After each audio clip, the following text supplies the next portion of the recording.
தாவேகா தலைவர் விஜய் அட்டாக் பண்ணி பேசணும் அப்படின்னா நம்ம லைம் லைட்ல இருக்கலாம், நமக்கு பதவி உயர்வும் பரிசு பொருளும் கிடைக்கும் அப்படின்னு ஒரு கூட்டம் சுத்திட்டு இருக்கு. அந்த லிஸ்ட்டில் மெட்டி ஒலி நாடகத்தில் நடிச்சு இன்னைக்கு திமுக உறுப்பினராக இருக்கக்கூடிய போஸ் வெங்கட்டும் சேர்ந்திருக்காரு. அநாகரிகமாக பேசுறது திமுக பேச்சாளர்களுக்கும் திராவிடர்களுக்கும் புதுசு இல்லை, அது வாடிக்கை தான் அப்படின்றத மீண்டும் ஒரு முறை அழுத்தம் திருத்தமாக நிரூபிச்சிருக்காரு போஸ் வெங்கட். சமீபத்தில் நடந்த திமுக பொதுக்கூட்ட மேடையில் திரு போஸ் வெங்கட் விஜயை கடுமையாக சாடியிருந்தார்.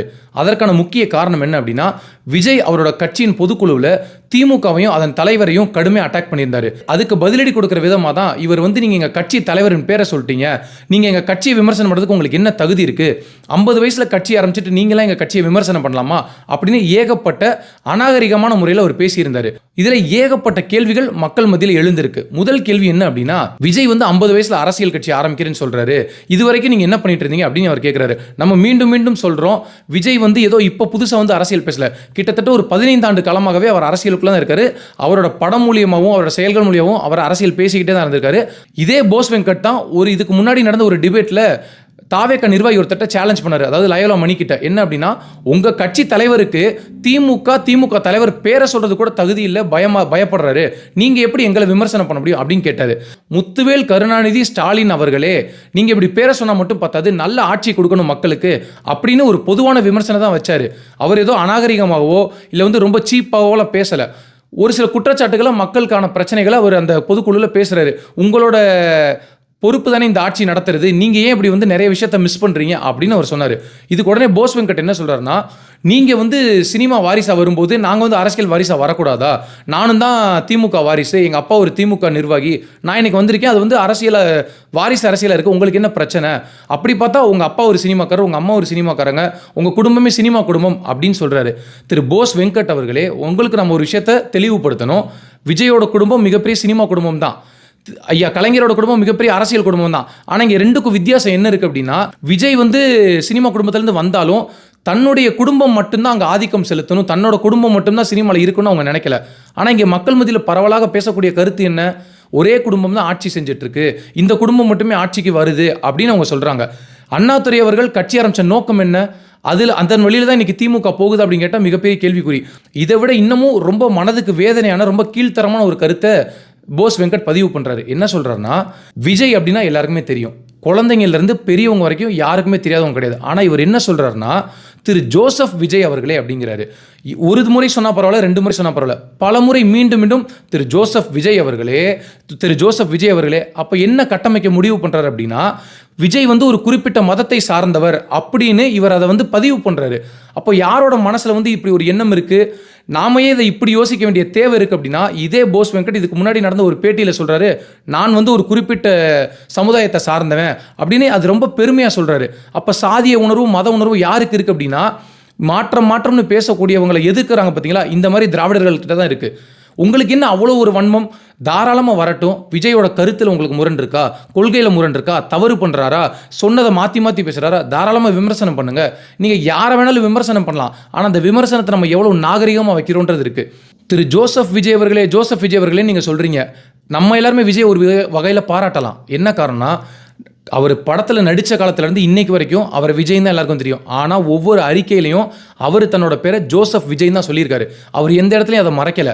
ஆனால் இன்னைக்கு இருக்கக்கூடிய நிறைய அரசியல் நாடகம் போடுறவங்க தன்னோட பேரை மாற்றிக்கிட்டு தான் வேற ஒரு இனத்தை சார்ந்தாலும் தான் பச்சை தமிழன், சிகப்பு தமிழன், மஞ்சள் தமிழன் அப்படின்னு பொய் வேஷம் போட்டுட்ருக்காங்க.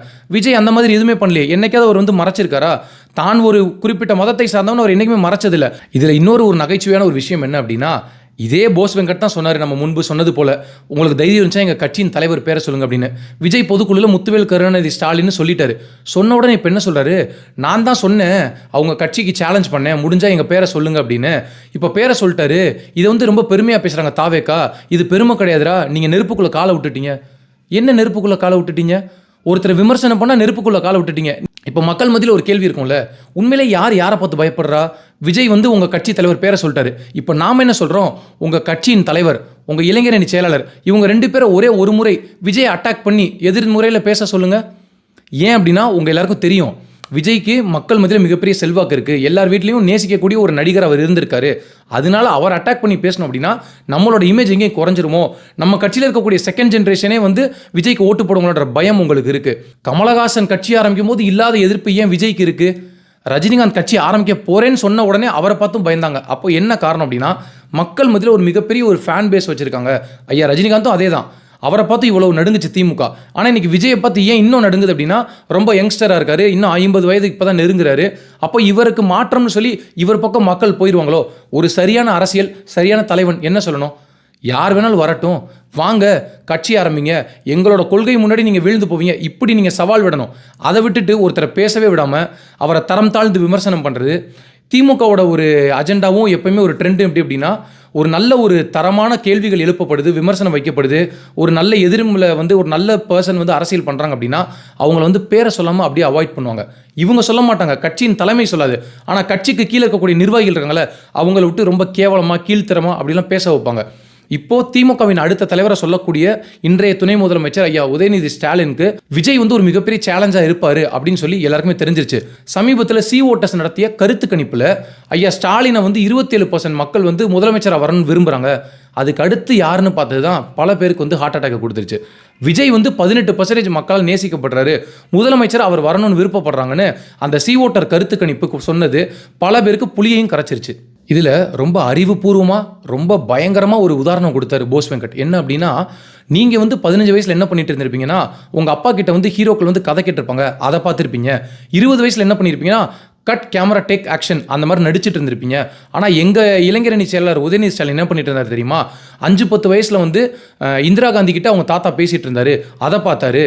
இன்னும் பெரிய பெரிய தலைவர்கள்லாம் கலைஞரை வந்து சந்திச்சாங்க, அதை பார்த்தாரு. இப்படி அரசியல் பாரம்பரியத்தில் வந்தார் அப்படின்னு சொல்கிறாங்க. இது எல்லா குடும்பத்திலும் நடக்கிறது தாங்க.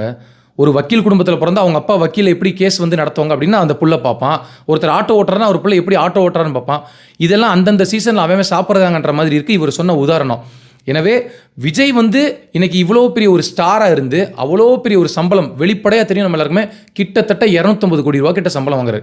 அதை உதறி எறிஞ்சிட்டு எனக்கு மக்கள் ஏதோ ஒன்று கொடுத்துருக்காங்க, நான் இன் ரிட்டன் அவங்களுக்கு ஏதோ ஒன்று கொடுக்கணும்னு வரேன் அப்படின்னு சொல்லி ஒரு சேவை மனப்பான்மையில் வரேன்னு சொல்கிறாரு. ஒருவேளை விஜய் காலத்துக்கு வந்து தவறு செய்கிறாரா நம்ம எல்லாரும் சேர்ந்து விமர்சனம் பண்ணுவோம், ஆனால் அந்த விமர்சனம் நாகரிகமான விமர்சனமாக இருக்கணும். நீங்கள் விஜய் மீது வைக்கக்கூடிய கருத்துக்கள் ஒருவேளை எதிர்மறையாக இருந்தாலும் கூட அதை எந்த விதமாக வைக்கிறோம், எப்படி பேசுகிறோன்றது ரொம்ப ரொம்ப முக்கியம். ஏன்னா இன்றைக்கி முன்னாடி மாதிரி கிடையாது, நீங்கள் ஒரு வார்த்தை தவறாக பேசிட்டா கூட யூடியூப்லையும் ஃபேஸ்புக்லையும் ட்விட்டர்லையும் ட்ரெண்ட் ஆயிரும். எனவே இது போன்ற அரசியலை மக்கள் வெறுக்க ஆரம்பித்து பல நாளாயிருச்சு. திமுகவும் சரி திராவிடர்களும் சரி இந்த அநாகரிகமான அரசியலை கையில் விட்டுட்டு ஒரு நேர்மையான அரசியலையும் கருத்து ரீதியாகவும் கொள்கை ரீதியாகவும் யாரையும் எதிர்க்க வேண்டும் என்பதே மக்களின் எதிர்பார்ப்பாகவும் விருப்பமாகவும் இருக்கிறது. நன்றி.